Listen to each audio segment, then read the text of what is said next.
You're at the Coaching Inn, 3D Coaching's virtual pub, where we enjoy conversations with people who are engaged in the world of coaching. Welcome to this week's edition of the Coaching Inn. I'm your host, Claire Pedrick.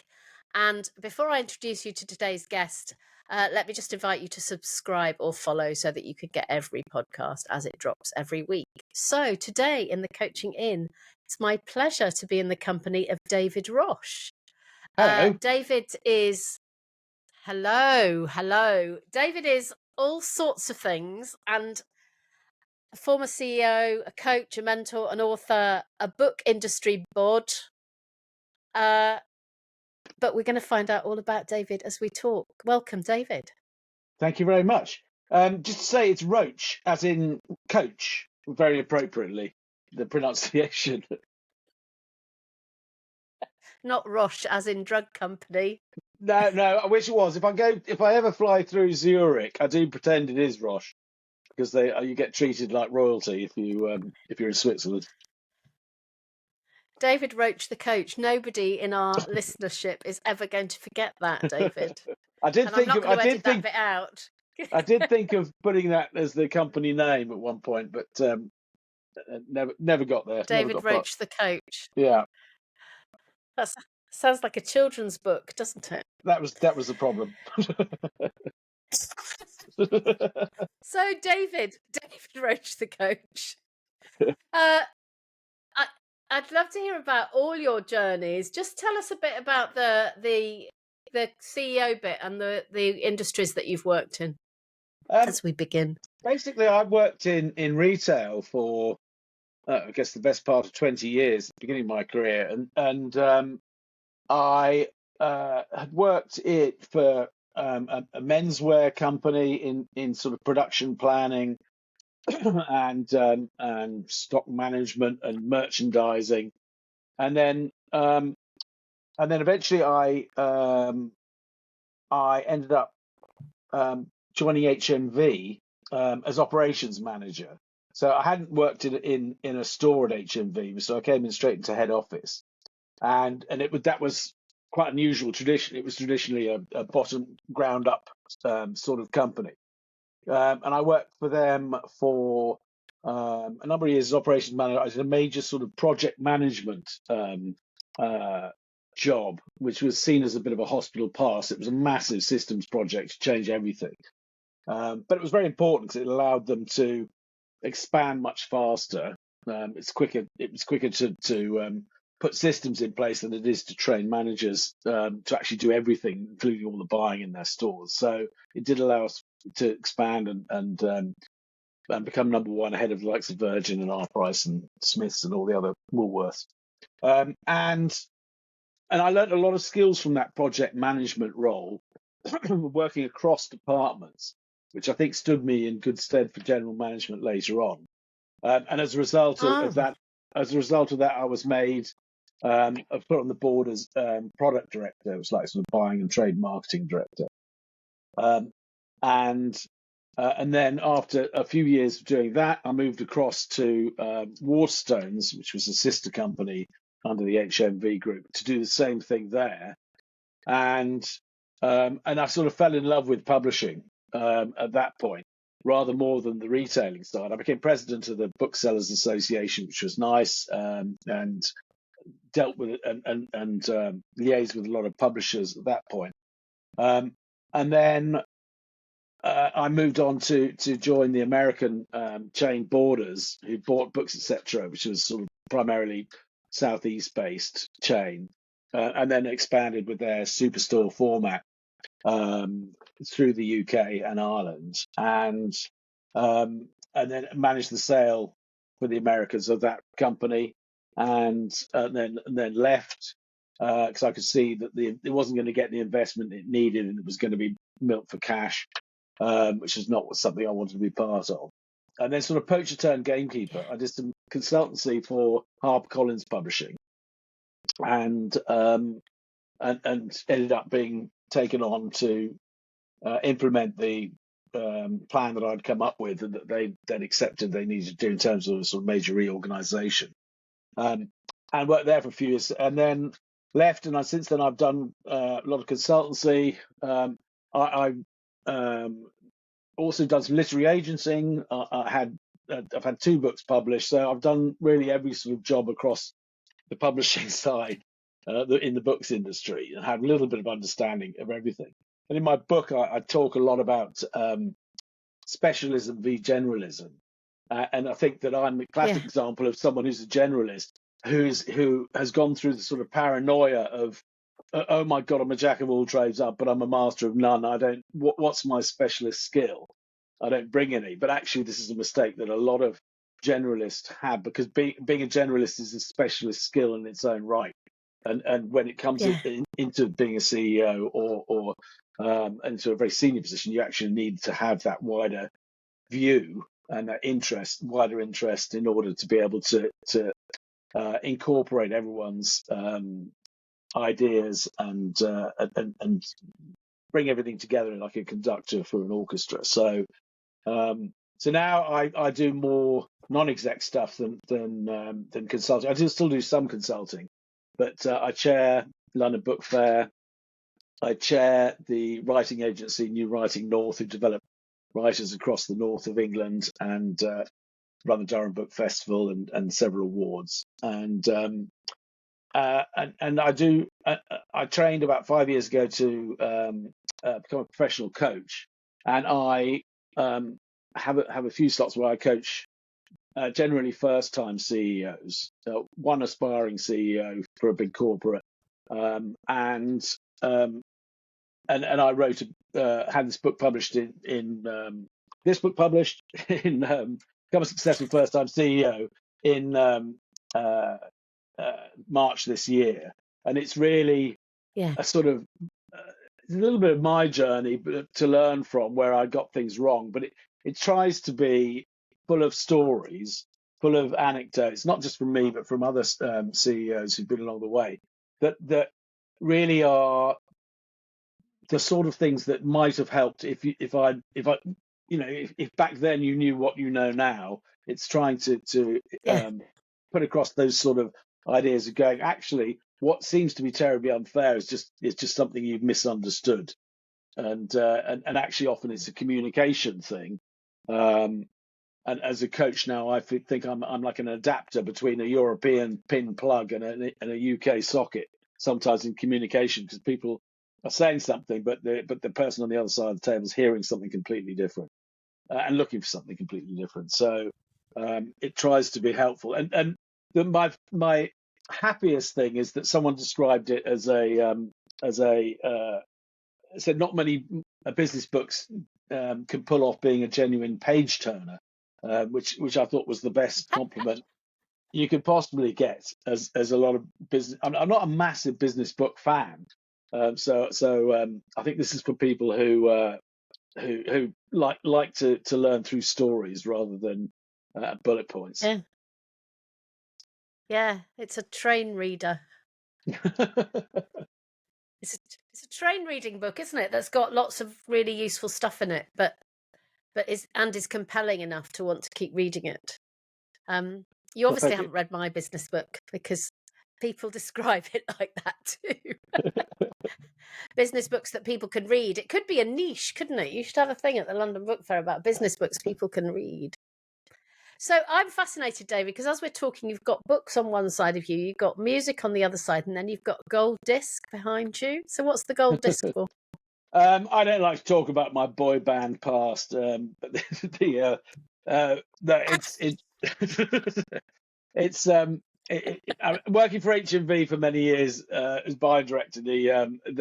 A few things were thrown your way. I think that actually is from HMV for 10 years service. It was quite a nice thing they used to do to people at conferences. Is dish out a gold disc.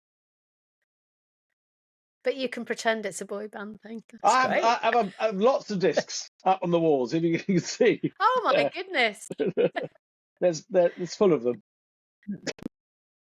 Many discs. So I'm really interested in this specialist generalist thing, because my sense is that now you're coaching, that's really the best bit that you bring to the place, is it? Yeah, I think not just for coaching. One of the reasons I looked at coaching courses and the qualification in the first place, when I left HarperCollins about 12 years ago, I looked at coaching and I went, the pure skills of coaching of only asking questions as you're taught at the very beginning. I totally understand the reasons for that, and I totally understand the ownership and so on and so forth. But it wasn't where I was at that time, and I thought I had a lot more to offer on the consultancy side. So I parked that for a while, and it was only sort of 5 years ago, as I was becoming a chair of a couple of companies, that I went, hang on, I need to take this non-exec director side more seriously. I did do a non-exec director course at the Institute of Directors, but that tells you that's really designed to frighten you into realizing that you are just as culpable and responsible as the exec directors if anything goes wrong, and that you can be struck off as a director if you transgress. But what it did, the coaching side, I thought was really interesting. Moving from being an exec director, and certainly in retail companies, there's a lot of urgency. If something you get a report every day in terms of sales or how you're doing, and if something isn't going well, you need to change it fast.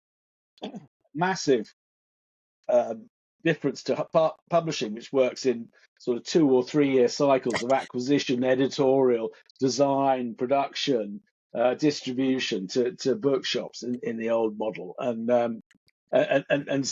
But even so, the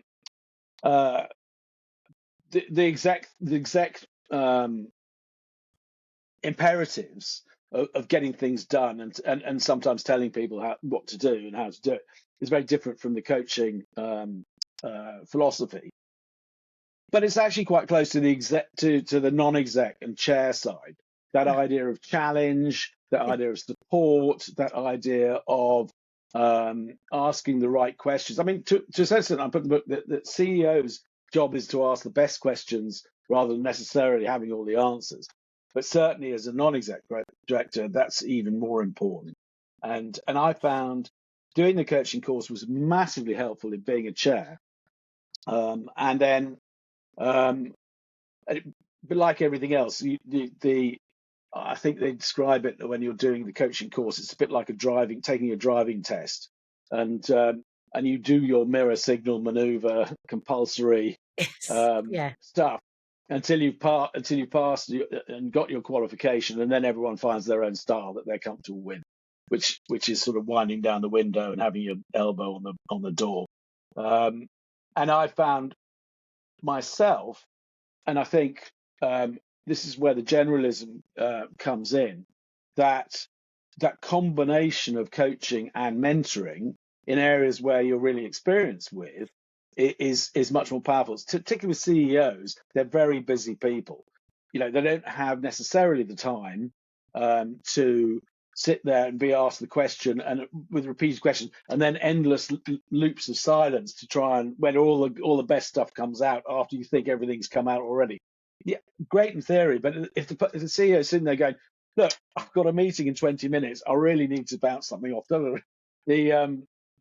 Sometimes cutting to the chase is helpful and is what they want rather than necessarily just having the questions asked. So having the experience, having that breadth of being of a sort of helicopter view, it is useful.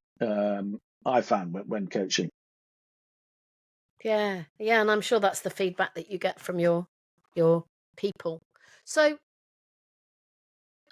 you may not choose to disclose this, in which case, but I'm just interested. What are your packages with CEOs? Do you do retain coaching, or do you do sessional coaching with your CEO? I do a bit of both. I mean, generally, I'll say let's work together for a period of time, and I try and be flexible on, I might put a cap on the number of sessions that might include, but as I say, CEOs are busy people. I've never known anyone come close to the cap, so exactly. really there Yeah. as a safety rail, which is not really required, but it sends a signal. Yeah. But I find actually if everyone says go weekly, that can slip because a week can go like that, and there's not a lot you can do Yeah. to change or take things on board. So it tends to be fortnightly, and I think it's Yeah. quite important to keep things going and not let things slip beyond that because you want some momentum. And I always offer a retainer type bat phone, I call it, arrangement where they can call me at any time Yeah. during that period with with a specific question or a specific issue. Yeah. It's more of a 3-minute conversation to go, I'm thinking about doing that, can you see any downside in that, or whatever it might be. And then if we decide that after X months or a year or whatever period, that's fine for the moment, I try and put in place a retainer which says, keep the bat phone thing in place in case, but also I'll check in on you every 6 months, whatever it might be, and do an MOT Yeah. to check how you're doing. Are you still on course? Is there anything that specifically you need realigning on or need help with? Yeah. Yeah. Yeah. And that's encouraging them to become independent, but leaving a line there in place. I love the bat Sure, phone the analogy. bat It's phone, yeah. great. For those of you who don't know, that's from Batman the movie. Oh God, I think Older it's than that, Batman the Batman the TV TV series show. from the Batman the TV series from the 70s. I was thinking, but there we go. Yeah, I guess it depends how old your first time CEOs are, doesn't it? Yeah, it tends to be a bit younger than that. So I love that this book brings together the CEO, the coach, and the book industry man. How did you choose your publisher? I The sort of secondary thing I did after got my coaching qualification and had a few years coaching under my belt. I was put in touch with Daniel Priestley, who is a serial entrepreneur, and basically he runs several companies, but he's really commercial, incredibly pragmatic, and runs and was running this course called Dent's name of his company, KPI course, Key Person of Influence, and it was about how it was really for entrepreneurs to scale up their business.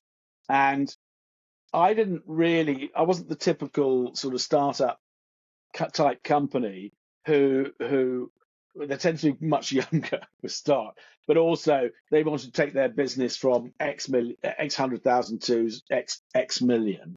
And I really just wanted to have some ideas about being more commercial with the coaching business, developing it and marketing it in ways that might be slightly different from the way I've been thinking before. And I learned so much of him. He was great because he was one of those people who, like if you're in a company and you've got an advertising agency pitching to you, you always get someone who, the founder of the company or whatever, the CEO, who's absolutely brilliant at pitching, comes along, wows everybody, they get the business, and then you never see the person again. Whereas this guy, he was great when you were signing up for the course. You got to he would do an open Zoom session with however many people wanted to talk, and I asked him exactly that question. He went no, and sure enough, it was a year-long course, and he did at least half the lectures and discussions himself. At the same time, starting 2 companies during that year, both of which got on to massive success. He also he bought a publisher called Rethink Press, who specialise in business books, and one of his pillars of becoming a successful business, and he thinks, and what I was interested was, for him in the early stage, it's all about you as a person, as the brand, rather than the company. And if you're a coach, that's it. You are the brand. You're the only sole. Yeah. In my case, I'm the sole employee. And I really liked what he was saying about that. In that, if you're the brand, you need to have a presentation or a story to tell that you can do in a nutshell, whether it's a brochure, PowerPoint, whatever it might be, that sums up your story, but is you can get people to sign up and get an idea of what you're like. You need a book because that gives you credibility, and but the book is a business card. It's not there as a sales tool in so many ways. And the Rethink Press have a better sort of cost model to allow you to do that than if you were to go to a traditional publisher and even get an advance. You'd never. It would be incredibly expensive to do that model of giving loads of books away, because they might charge you. Even charging you at cost would be, or charging you at an author as an author, it would still be ridiculous. Plus, also, what's interesting, they also have a company called ScoreApp.com, where you can set up quizzes very, very simply in an hour or two yourself, which are like introductions. So, are you ready to be a first-time CEO? Take the quiz and find out. Oh, And then you can structure the quiz however you like. So I structured it the first one in the same way as the book, where the first bit's about you, yourself. The second bit's about how you deal with all your internal contacts. The third bit's about external contacts, media, the wider industry, your position in that. And then you can it produces an automatic report depending on how you answer, where you script 9 versions of this report depending on how people have answered. So 3 different versions for each section. And actually, it's quite yeah. amazing. And people sit there going, "Oh my God, they know exactly what I'm thinking." And the more you learn to use it, the more you can flex it. So you have a multiple choice of all the trigger points where people are going, "Oh my God, that's me. Oh my God, that's me. Oh my God, that's me." So you have this sort of triangle of contacts, and if you come across someone who's taken the Score app, you get their data.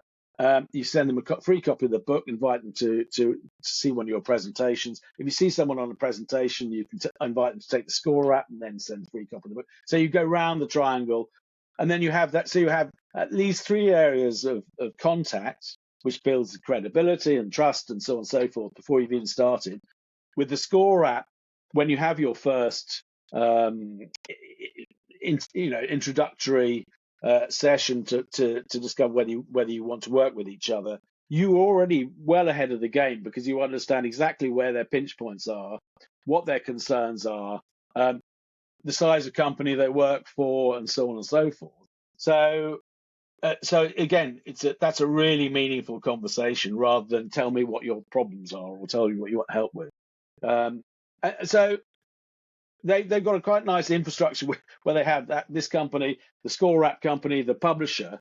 They've also interestingly, they're setting up, they're just launching today, in fact, a new company called, I think, Book Magic, which incorporates AI for business book writing, not in terms of the content, but in terms of structure, how to do research and that side of things, which is quite interesting. I'm sure will do quite well because I think the idea of writing business books I think everyone can see. Yeah, I would like to have done it, but those of us who have written it, and I'm sure you all agree, have written one it's easier said than done.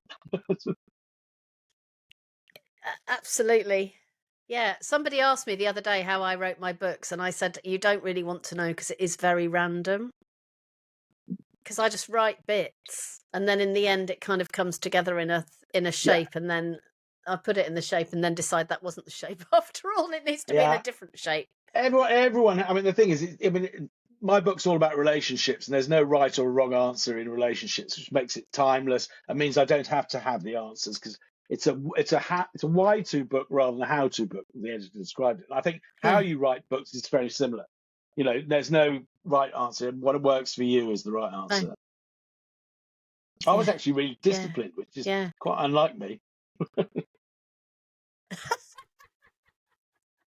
Did you have a deadline? I sort of agreed a deadline with the publisher, and I mean, I was very lucky because my wife's from Finland, and we've got a summer cabin in the middle of lakes in the middle of nowhere. So we arranged to go there, and I wrote for 4 hours every day in the morning, and Yeah. I'd already come up with a structure, which once I had understood the structure.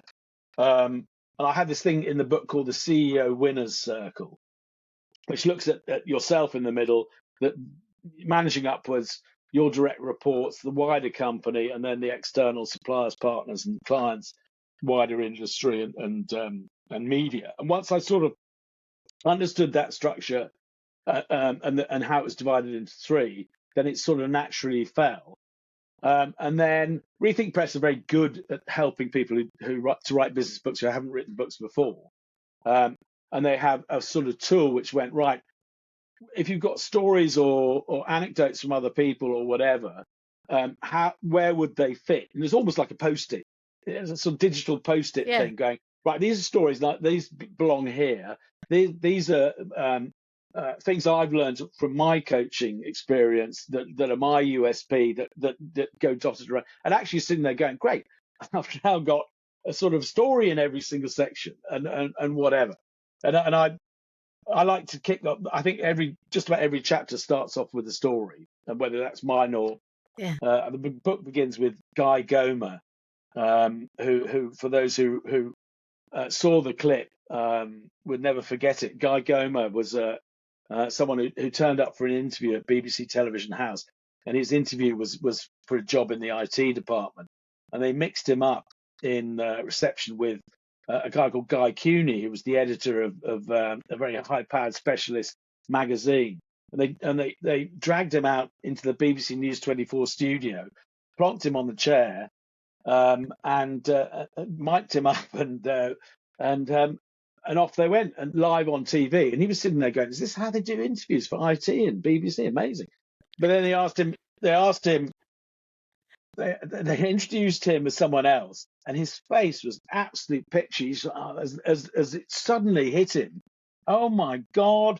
They think I'm someone else. But then they asked him his opinion on the ruling between the Apple Core and the Apple Music that was given. There was a legal ruling the day before, and he sort of went, "Oh, I don't know," but then got into it, the swing of it, and like again, showing my age, Peter Sellers in the film Being There, he sort of geniusly, through no knowledge whatsoever, managed to stumble his way through and sound a bit quite plausible and improved by the end. But he suffered from something that coaches will be very familiar with, that sort of fear of being found out, which I think Yeah. is prevalent, certainly in first-time CEOs. That they come looking very polished and wearing a suit of armor, but underneath that's not necessarily how they're feeling at all, Yeah. because they need the support that really isn't there. My theory, and it's backed up by the likes of McKinsey, is that the transition into becoming a first-time CEO is very badly mishandled. I think McKinsey quote $1 trillion they estimate is lost from Standard and Poor's 1,500 companies in the US on the basis of poorly managed transitions for CEOs and C-suite appointments. That's $1 trillion a year is lost. Everything's on the selection, but it's crazy. The most important person in the company for the future of it is just left to hang out and dry on the basis of just not being given that insurance policy and sort of help to try and guarantee success by providing a coach, an independent coach. Very weird. Yeah. I love your passion. And I do what you bring believe. to this. I genuinely do. I'm very passionate about it. I really believe it should be compulsory for first-time CEOs to be assigned an independent professional coach and mentor. Why wouldn't you? Who's sitting there going, I don't want this person to succeed? Maybe one of your direct reports who thought they should have got the job. Maybe they're the ones saying, I hope he doesn't succeed. But actually, everyone else should be doing everything possible to try and ensure that your success, because every employee's livelihood and their family's livelihood, can depend on the successful tenure of that CEO and therefore the company. Yeah, And absolutely. leadership. It's a rare skill actually. Looking at great leaders, unfortunately, in my view. Well, what you've just described there is being honest about what's going on behind the shell, isn't it? And until you can be honest about what's going on behind the shell, you can't move forward. No, it's Well, you absolutely true. can, but it will look different. But also the shell. Yeah. The shell isn't just about you hiding stuff behind you. It also throws out complete misconceptions to those around you as well. And they're saying, no, look at that person. They look incredibly confident, and also they don't give me any signal that they want any help or invite any questions or they want to be they know it all. Don't go near them, which doubles down on the problem. Yeah. Well, what an amazing thing to have a conversation with you, David Roche, the coach. So your book's called Becoming a Successful First-Time CEO, and it's available on all main bookstores, or as a gift if you're an aspiring CEO and you go and work with David. How do people absolutely. contact you? The best way is to go to my website, which is www.grayareacoaching, all one word, grayareacoaching.co.uk. And for anyone in America or doing American spelling, it's Gray is Grey, not AY. And you can get me at David at grayareacoaching.com. .co.uk, sorry. Brilliant. Well, thank you, David, for coming to the Coaching In. Do watch out for that book because it's a great read, and it's a readable read, which makes that even better. And if you want to get future episodes of the Coaching In, don't forget to subscribe or follow. Thank you, David, for coming. Thank you. It's nice to be in a pub at this time of the morning. Your story. It's nice to be in a pub at this time of the morning on my birthday. Happy birthday. Thank you. Congratulations. Thank you for coming. Bye-bye. Thank you so much. If you've enjoyed what you've heard today, we'd love you to share the podcast with a friend or leave a comment on social media. And if you'd like to become a regular at the Coaching In, you can subscribe on Podbean and all major podcast channels. We look forward to welcoming you next time. You've been listening to The Coaching In, 3D Coaching's virtual pub. For more information, check out 3dcoaching.com.